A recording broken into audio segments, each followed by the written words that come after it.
ಕಾರ್ಯಕ್ರಮಕ್ಕೆ ದಿಕ್ಸೂಚಿ ಭಾಷಣ ಮಾಡುವುದಕ್ಕಾಗಿ ಸಮಾಜದಲ್ಲಿ ನ್ಯಾಯದ ಉನ್ನತ ಮೌಲ್ಯಗಳನ್ನು ಎತ್ತಿ ಹಿಡಿಯುತ್ತಾ ಅಸಹಾಯಕರ ಪರವಾಗಿ ವಾದಿಸುವ ಧೀಮಂತ ಕಾನೂನು ತಜ್ಞರಾದ ಈ ನಾಡಿನ ಅಭಿಮಾನತಾರೆಯೂ ಆದಂತಹ ಬೆಂಗಳೂರು ಹೈಕೋರ್ಟ್ ವಕೀಲರು ಆದಂತಹ ಅಡ್ವೊಕೇಟ್ ರಾಸಿಫ್ ಎನ್ಎಂ ದಿಕ್ಸೂಚಿ ಭಾಷಣಕ್ಕಾಗಿ ಪ್ರೀತಿಪೂರ್ವಕ ಮಾತಿನ ಮನೆಗೆ ಸ್ವಾಗತಿಸ್ತಾ ಇದ್ದೇನೆ. ಅಸ್ಸಲಾಮು ಅಲೈಕುಂ ವರಹಮತುಲ್ಲಾಹಿ ವಬರಕಾತುಹು. ಸೇರಿರುವಂತಹ ಎಲ್ಲ ಸಹೋದರ ಬಂಧುಗಳಿಗೆ ನಮಸ್ಕಾರಗಳು. ವೇದಿಕೆಯಲ್ಲಿ ಆಸೀನರಾಗಿರುವಂತಹ ಈ ಸಭೆಯ ಅಧ್ಯಕ್ಷತೆಯನ್ನು ವಹಿಸ್ತಾ ಇರುವಂತಹ ಗೌರವಾನ್ವಿತ ನಿವೃತ್ತ ನ್ಯಾಯಮೂರ್ತಿಗಳು, ಕರ್ನಾಟಕ ಸ್ಟೇಟ್ ಅಡ್ಮಿನಿಸ್ಟ್ರೇಟಿವ್ ಟ್ರಿಬ್ಯುನಲ್ ಇದರ ನ್ಯಾಯಾಧೀಶರಾಗಿ ನಿವೃತ್ತಿ ಹೊಂದಿರುವಂತಹ, ಕರ್ನಾಟಕ ಲೋಕಾಯುಕ್ತ ರಿಜಿಸ್ಟರ್ ಆಗಿ ನಿವೃತ್ತಿ ಹೊಂದಿರುವಂತಹ ನಮ್ಮ ಈ ಒಂದು ಜಿಲ್ಲೆಯ ತಾಲೂಕಿನ ಒಂದು ಗೌರವವನ್ನು ಎತ್ತಿ ಹಿಡಿದಂತಹ ಸನ್ಮಾನ್ಯ ಮುಸಕುಂಜಿ ನಾಯರ್ಮೂಲೆ ನಾಯಕಪ್ಪ ಅವರೇ ಹಾಗೂ ಈ ಒಂದು ವೇದಿಕೆಯಲ್ಲಿರುವಂತಹ ಎಲ್ಲ ಗಣ್ಯಾತಿ ಗಣ್ಯ ವ್ಯಕ್ತಿಗಳೇ ಮತ್ತು ಮುಂಭಾಗಿರುವಂತಹ ಗಣ್ಯ ವ್ಯಕ್ತಿಗಳೇ ಎಲ್ಲರನ್ನು ಸಂಬೋಧಿಸಿಕೊಳ್ಳುತ್ತಾ ಈ ಒಂದು ಮಾಣಿಲ ಗ್ರಾಮ ಬಹುಶಃ ನಮ್ಮ ಬಂಟ್ವಾಳ ತಾಲೂಕಿನಲ್ಲಿ ಅತ್ಯಂತ ಸುಂದರವಾದಂತಹ ಒಂದು ಊರು ಯಾವುದಿದೆ ಅಂತ ಹೇಳಿದ್ರೆ ಬಹುಶಃ ಮಾಣಿಲ ಗ್ರಾಮ ಅಂತ ನಾನು ನಂಬುತ್ತೇನೆ. ಯಾಕಂತ ಹೇಳಿದ್ರೆ ಪ್ರಕೃತಿ ಸೌಂದರ್ಯ ನಮ್ಮ ಕೇರಳ ಮತ್ತು ಕರ್ನಾಟಕ ಈ ಭಾಗದ ಈ ಒಂದು ಗುಡ್ಡಗಾಡು ಪ್ರದೇಶ ಅತ್ಯಂತ ಮನೋಹರವಾಗಿದೆ. ನಮಗೆ ಬಹುಶಃ ನಾವು ದಿವಸಲು ಓಡಾಡುವಾಗ ಗೊತ್ತಾಗಿರ್ಲಿಕ್ಕಿಲ್ಲ. ಒಂದು ಡ್ರೋನ್ ಅಲ್ಲಿ ಒಂದು ಇದನ್ನು ವಿಡಿಯೋ ತಗೊಂಡು ನೋಡಿ ಎಷ್ಟು ಸುಂದರವಾಗಿದೆ ಅಂತ ಅವಾಗ ನಮ್ಗೆ ಗೊತ್ತಾಗುವಂತದ್ದು. ಸೊ ಈ ಒಂದು ಕರ್ನಾಟಕ ಕೇರಳ ಗಡಿಭಾಗದ ಈ ಒಂದು ಗ್ರಾಮೀಣ ಪ್ರದೇಶದಲ್ಲಿ ಇವತ್ತು ಅತ್ಯಂತ ಸುಂದರವಾದಂತಹ ಮಸೀದಿ ನಿರ್ಮಾಣ ಆಗಿದೆ. ನಮ್ಗೆಲ್ಲರಿಗೂ ಇವತ್ತು ಒಂದು ಸಂತೋಷದ ಒಂದು ನಿಮಿಷ. ಯಾಕೆಂತ ಹೇಳಿದ್ರೆ ಮಸೀದಿ ಇಲ್ಲಿ ಹಿಂದೆಯೂ ಕೂಡ ಒಂದು ಮಸೀದಿ ಇತ್ತು. ಈಗ ಪುನರ್ ನಿರ್ಮಾಣಗೊಂಡಿರುವಂತಹ ಈ ಒಂದು 5 ರೋಜ್ ಜುಮಾ ಮಸ್ಜಿದ್, ಈ ಮಸೀದಿಯ ಹಿನ್ನೆಲೆ ಏನು ಅಂತ ಹೇಳಿದ್ರೆ ಯಾರಿಗೂ ಕೂಡ ಗೊತ್ತಿಲ್ಲ. ನಾವು ಹೇಳ್ತೀವಿ 200 ವರ್ಷ 150 ವರ್ಷ, ಆದ್ರೆ 150 ವರ್ಷ ಕೂಡ ಹಿಂದೆ ಕೂಡ ಇದು ಪುನರ್ ನಿರ್ಮಾಣಗೊಂಡಿತ್ತು. ಆದ್ರೆ ಆರಂಭ ಯಾವಾಗ ಆಗಿತ್ತು ಅನ್ನುವಂತ ಹಿನ್ನೆಲೆ ಇದು ಅನಾದಿ ಕಾಲದಿಂದಲೂ ಬಂದಿತ್ತು ಎನ್ನುವಂಥದ್ದು ನಿಜವಾದ ಸತ್ಯ. ಎಲ್ಲಿ ಯಾವಾಗ ಇದು ಆರಂಭ ಆಗಿತ್ತು ಅನ್ನೋದಕ್ಕೆ ಯಾವುದೇ ಆದ್ರೆ ಇದನ್ನು ಹೇಗೆ ನಡೆಸ್ತಾ ಬಂದಿದ್ರು ಅನ್ನೋದಕ್ಕೆ ಕೆಲವೊಂದು ದಾಖಲೆಗಳು ನಮ್ಮಲ್ಲಿದೆ. ಉದಾಹರಣೆಗೆ ನನ್ನ ಅಜ್ಜ ಅವರ ಪಾಲುಪಟ್ಟಿಯಲ್ಲಿ ಅವರ ಜಮೀನಿನ ದಾಖಲೆಗಳಲ್ಲಿ ಈ ಒಂದು ಮಸೀದಿಯನ್ನು ಹೇಗೆ ಪರಿಪಾಲಿಸಬೇಕು, ಎಲ್ಲಿಂದ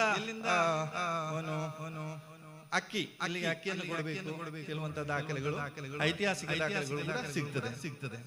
ಆನಂತರ ಈಗ ಪುನರ್ ನಿರ್ಮಾಣ ಒಂದು ವಿಷಯ ಬಂದಾಗ ಕಳೆದ 1.5 ವರ್ಷಗಳಿಂದ ಈ ಒಂದು ಕಮಿಟಿ, ನಮ್ಮ ಈಗಿನ ಏನು ಕಮಿಟಿ ಇದೆ, ಬಹುಮಾನ್ಯ ಮೊಹಮ್ಮದ್ ಗುದ್ದಿನ ಬೈಲು ಅವರು, CH ಮೊಹಮ್ಮದ್ ಅವರು, ಮತ್ತೆ KPS ಐನಾರ್, TKS ಐನಾರ್ ಇವರೆಲ್ಲ ಸೇರಿರುವಂತಹ ಒಂದು ಸಂಪೂರ್ಣವಾದಂತಹ ಕಮಿಟಿ ಅವರು ಅವಿಶ್ಚಿತವಾದಂತಹ ಒಂದು ಪರಿಶ್ರಮ ಮತ್ತು ಇದಕ್ಕೆ ಗಲ್ಫ್ ಕಮಿಟಿ ಅವರ ಒಂದು ಸಹಾಯ, ಗಲ್ಫ್ ಕಮಿಟಿ, ಗಲ್ಫ್ ಮಾಲಕರ ಕೂಟಾಯ್ಮ, UAE ಕೂಟಾಯ್ಮ ಅಂತ ಹೇಳುವಂತಹ ಸಮಿತಿಗಳೇನಿದೆ ಇವರೆಲ್ಲರ ಕೈ ಜೋಡಿಸುವಿಕೆಯಿಂದ ಇವತ್ತು ಇಲ್ಲಿ ಒಂದು ಉತ್ತಮವಾದಂತಹ ಮಸೀದಿ ನಿರ್ಮಾಣವಾಗಿ ಇಂದು ಲೋಕಾರ್ಪಣೆಗೊಂಡಿದೆ.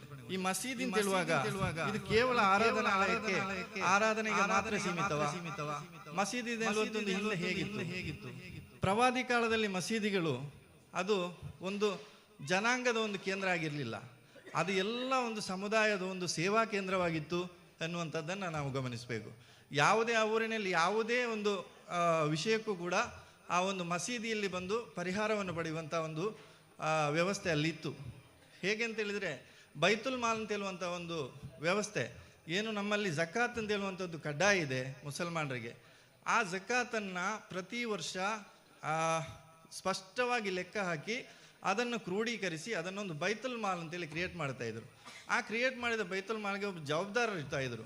ಆ ಜವಾಬ್ದಾರರು ಆ ಊರಿನ ಯಾರಿಗೆ ಅದು ಅನಿವಾರ್ಯತೆ ಇದೆ, ಯಾರು ಅದಕ್ಕೆ ಅರ್ಹರು ಅಂಥವರಿಗೆ ಸಂಪತ್ತನ್ನು ಹಂಚಿ ಆ ಒಂದು ಊರಿನಲ್ಲಿ ಸಂಪೂರ್ಣವಾದಂತಹ ಒಂದು ಆರ್ಥಿಕ ಸ್ವಾವಲಂಬನೆಯನ್ನು, ಯಾವುದೇ ಬಡತನದ ನಿವಾರಣೆಯನ್ನು ಅವತ್ತು ಮಾಡ್ತಾ ಇದ್ರು.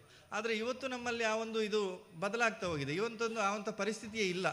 ಯಾರು ಕೂಡ ಜಕಾತ್ ಕ್ಯಾಲ್ಕುಲೇಟ್ ಮಾಡುವಂಥದ್ದು, ಮಸೀದಿ ಅದನ್ನು ಕಲೆಕ್ಟ್ ಮಾಡುವಂಥ ಜವಾಬ್ದಾರಿ ಇದು ಯಾವುದನ್ನು ತೆಗೊಳ್ತಾ ಇಲ್ಲ. ಆದ್ದರಿಂದ ಈಗ ಇವತ್ತಿನ ಸಮಾಜದಲ್ಲಿ ಕೂಡ ಪ್ರತಿ ಜಮಾತ್ ಇದಕ್ಕೆ ಮುಂದೆ ಬಂದರೆ ಆ ಜಮಾತಲ್ಲಿ ಆಗುವಂಥ ಒಂದು ಜಕಾತ್ ಕ್ರೋಢೀಕರಣವನ್ನು ಮಾಡಿಕೊಂಡು ಆ ಊರಿನ ಸಮಸ್ಯೆಗಳೇನಿದೆ ಅದನ್ನು ಪರಿಹಾರ ಮಾಡುವುದಕ್ಕೆ ಪ್ರಯತ್ನ ಪಟ್ಟರೆ ಖಂಡಿತವಾಗಿಯೂ ಈ ಸಮುದಾಯದಲ್ಲಿ ಬಡತನ ಎಂಬುದು ಇರುವುದಿಲ್ಲ, ಸಮಸ್ಯೆಗಳು ಇರುವುದಿಲ್ಲ ಎಂಬುದನ್ನು ನಾವು ಮನಗಾಣಬೇಕಾಗಿದೆ. ಯಾಕಂದರೆ ಈಗ ನಮಗೇನು ಕಾಣಿಸ್ತಾ ಇದೆ, ಬೇರೊಂದು ಜಮಾತಿನ ಪತ್ರಗಳು ಬರೋದು, ಇನ್ನೊಂದು ಜಮಾತಿನ ಪತ್ರಗಳು ಬರೋದು, ಬಡತನ ಇದೆ ಕಲೆಕ್ಷನ್ ಮಾಡಿ.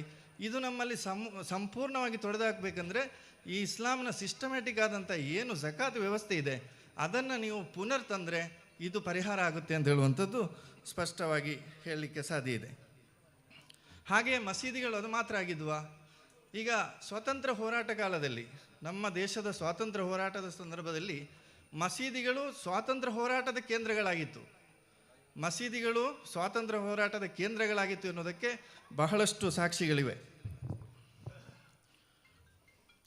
ಅಂದರೆ ನಾನು ಏನನ್ನು ಹೇಳಕ್ಕೆ ಬಯಸ್ತಾ ಇದ್ದೇನೆ ಅಂತ ಹೇಳಿದ್ರೆ, ಮಸೀದಿಗಳು ಒಂದು ಕಮ್ಯುನಿಟಿ ಸೆಂಟರ್ ಆಗಿರಬೇಕು. ಆ ಒಂದು ಊರಿನ ಎಲ್ಲ ಸಮುದಾಯದ ಜನರ ಕಣ್ಣೀರನ್ನು ಒರೆಸುವಂಥ ಒಂದು ಕೇಂದ್ರವಾಗಿ ಮಸೀದಿಗಳು ಬದಲಾಗಬೇಕು, ಕೇವಲ ಆರಾಧನೆಗಳ ಅಲ್ಲ ಅಂತ ಹೇಳುವಂಥದ್ದನ್ನು ನಾನಿಲ್ಲಿ ಹೇಳಲಿಕ್ಕೆ ಇಷ್ಟಪಡ್ತಾ ಇದ್ದೇನೆ. ಇನ್ನು ನನಗೆ ದಿಕ್ಸೂಚಿ ಭಾಷಣ ಅಂತ ಹೇಳಿದರು. ನಾನು ಈ ದಿಕ್ಸೂಚಿ ಭಾಷಣ ಮಾಡುವ ಬದಲು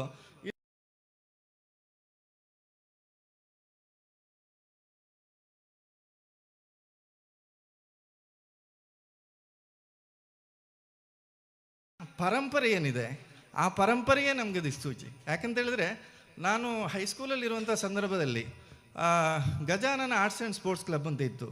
ಅದಕ್ಕೆ ಅಧ್ಯಕ್ಷರು ಯಾರಪ್ಪ ಅಂತ ಹೇಳಿದರೆ ಫವಾಜ್ ನಾಯರ್ಮೂಲೆ. ಚೌತಿ ಬರ್ತಾ ಇತ್ತು, ಅಷ್ಟಮಿ ಬರ್ತಾ ಇತ್ತು, ಯಾರು ಕ್ರೀಡಾಕೂಟ ಆಯೋಜಿಸ್ತಾ ಇದ್ರು ಅಂತ ಹೇಳಿದ್ರೆ ನಾವೇ ಮುಂದೆ ನಿಂತು ಆಯೋಜಿಸ್ತಾ ಇದ್ದೀವಿ. ಇದಕ್ಕಿಂತ ಒಳ್ಳೆ ದಿಕ್ಸೂಚಿ ಬೇಕಾ? ಇದಕ್ಕಿಂತ ಒಳ್ಳೆ ಒಂದು ಮಾದರಿ ಬೇಕಾಗಿಲ್ಲ. ಸೊ ಆದ್ದರಿಂದ ಏನು ಇನ್ನೊಂದು ನಮ್ಮಲ್ಲಿರುವಂಥ ದೊಡ್ಡ ಒಂದು ಕನ್ಫ್ಯೂಷನ್ ಅಂತ ಹೇಳಿದರೆ ಮತ ಸೌಹಾರ್ದ ಅಂತ ಹೇಳ್ತೀವಿ. ಆ್ಯಕ್ಚುಲಿ ಮತ ಸೌಹಾರ್ದ ಅಂತ ಹೇಳೋದು ಇಲ್ಲ, ಮತ ಸೌಹಾರ್ದ ಇಲ್ಲ. ಯಾಕಂತ ಹೇಳಿದ್ರೆ ನಮ್ಮ ಮತ ಸೌಹಾರ್ದ ಅಂದರೆ ಏನು? ಇನ್ನೊಂದು ಧರ್ಮದ ಆಚರಣೆಗೆ ನಾವು ಹೋಗಿ ಆಚರಣೆ ಮಾಡುವುದಾ, ಅಥವಾ ನಮ್ಮ ಆಚರಣೆಗೆ ಅವರು ಬಂದ ಅದು ಯಾವತ್ತೂ ಇಲ್ಲ. ಮತ ಸೌಹಾರ್ದ ಎನ್ನುವಂಥದ್ದು ಇಲ್ಲ, ಅದು ತಪ್ಪಾದ ಕಲ್ಪನೆ. ಆದರೆ ಮನುಷ್ಯ ಪ್ರೇಮ ಎಲ್ಲಿರುತ್ತೋ ಅಲ್ಲಿ ಮತ ಸೌಹಾರ್ದದ ಅಗತ್ಯ ಇಲ್ಲ. ನಮಗೆ ಮನುಷ್ಯ ಪ್ರೇಮ ಬೇಕು. ಏನು ಪ್ರವಾದಿ ಹೇಳಿದ್ದಾರೆ? ಹತ್ತಿರದ ಮನೆಯವನು ಹಸಿವಿನಿಂದ ಇರುವಾಗ ನೀನು ಹೊಟ್ಟೆ ಪೂರ್ತಿ ಊಟ ಮಾಡಿದರೆ ಅದು ನನ್ನವನಲ್ಲ ಅಂತ ಹೇಳಿದರು. ಅವರು ಯಾವತ್ತೂ ಮುಸಲ್ಮಾನರು ಮಾತ್ರ ಅಂತ ಹೇಳಿಲ್ಲ. ಹತ್ತಿರದ ಮನೆಯವ ಯಾವನೇ ಆಗಿರಲಿ, ಅವನು ಯಾವ ಜಾತಿಯವನೇ ಆಗಿರಲಿ, ಯಾವ ಮತದವನೇ ಆಗಿರಲಿ, ಆವಾಗ ಇದು ನಾವು ಪರಿಪಾಲಿಸ್ತಾ ಬಂದರೆ. ಇನ್ನು ಸಂಸ್ಕೃತದಲ್ಲಿದೆ ಸರ್ವೇ ಜನ ಸುಖಿನೋ ಭವಂತು. ಇವತ್ತು ನಾವು ಏನನ್ನು ನೋಡಿದ್ದೀವಿ? ಇರಾನ್ನಲ್ಲಿ ಒಂದು ಬಾಂಬ್ ಬಿದ್ದರೆ ನಾವು ಇಲ್ಲಿ ಆತಂಕವನ್ನು ಪಡ್ತಾ ಇದ್ದೀವಿ. ಯಾಕೆ? ಪೆಟ್ರೋಲ್ಗೆ ಬೆಲೆ ಏರುತ್ತೆ. ಪೆಟ್ರೋಲ್ಗೆ ಬೆಲೆ ಏರಿದರೆ ಏನಾಗುತ್ತೆ? ಎಲ್ಲ ಸರಕುಗಳ ಬೆಲೆ ಏರುತ್ತೆ, ನಮ್ಮ ಪಾಕೆಟ್ಗೆ ತೊಂದರೆ ಆಗುತ್ತೆ ಅಲ್ವಾ? ಅಂದರೆ ಈ ಒಂದು ಪ್ರಪಂಚ ಏನಿದೆ ಎಲ್ಲವೂ ಇಂಟರ್ಲಿಂಕ್ಡ್ ಇದೆ. ನಾವು ಯಾವಾಗ ಮನುಷ್ಯ ಪ್ರೇಮವನ್ನು ಬೆಳೆಸ್ತೀವಿ, ನಮ್ಮ ಊರು, ನಮ್ಮ ನೆರೆಕೆರೆಯವ, ನಮ್ಮ ಊರಿನವ, ನಮ್ಮ ಜಿಲ್ಲೆಯವ, ಈ ಪ್ರೀತಿ ಎಲ್ಲ ಮತಧರ್ಮಗಳನ್ನು ಎಲ್ಲೆಯನ್ನು ಮೀರಿ ನಾವು ಯಾವಾಗ ಪ್ರೀತಿಸ್ತೇವೆ ನಮ್ಮ ಜನರನ್ನು, ಆವಾಗ ಇಲ್ಲೆಲ್ಲ ಸೌಹಾರ್ದ ತನ್ನಿಂತಾನೇ ಉಂಟಾಗುತ್ತೆ ಹೇಳುವಂಥದ್ದನ್ನು ಈಗ ನಾನು ಹೇಳಲಿಕ್ಕೆ ಬಯಸ್ತಾ ಇದ್ದೀನಿ.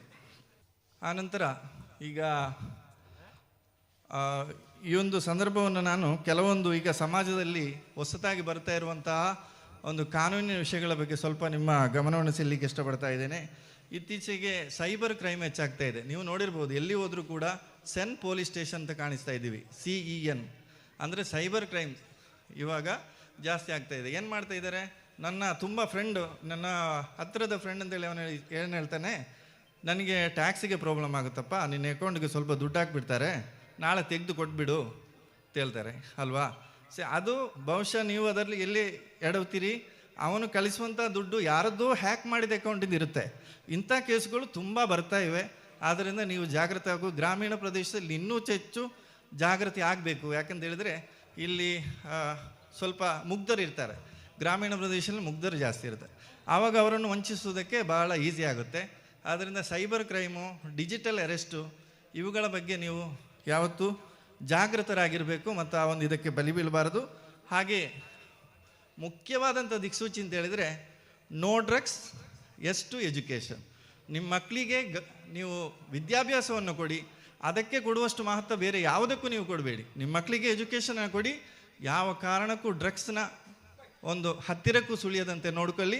ಅದೇ ಅತಿ ದೊಡ್ಡ ದಿಕ್ಸೂಚಿ ಅಂತ ಹೇಳ್ತಾ ಈ ಒಂದು ಅವಕಾಶಕ್ಕಾಗಿ ವಂದಿಸುತ್ತಾ ನಿಮಗೆಲ್ಲರಿಗೂ ಧನ್ಯವಾದಗಳು. ತುಂಬ ಹೃದಯದ ಧನ್ಯವಾದಗಳು. ಬೆಂಗಳೂರು ಹೈಕೋರ್ಟ್ ವಕೀಲರು ಆದಂತಹ ಅಡ್ವೊಕೇಟ್ ರಾಸಿಫ್ ಎನ್ಎಂ ವೇದಿಕೆಯ ಮುಂಭಾಗಕ್ಕೆ ಪ್ರೀತಿಪೂರ್ವಕ ಆಹ್ವಾನಿಸ್ತಾ ಇದ್ದೇವೆ.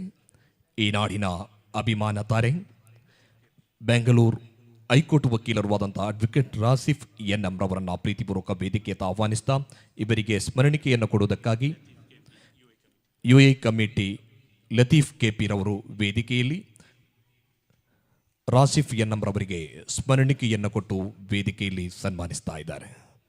ತುಂಬ ಹೃದಯದ ಧನ್ಯವಾದಗಳು.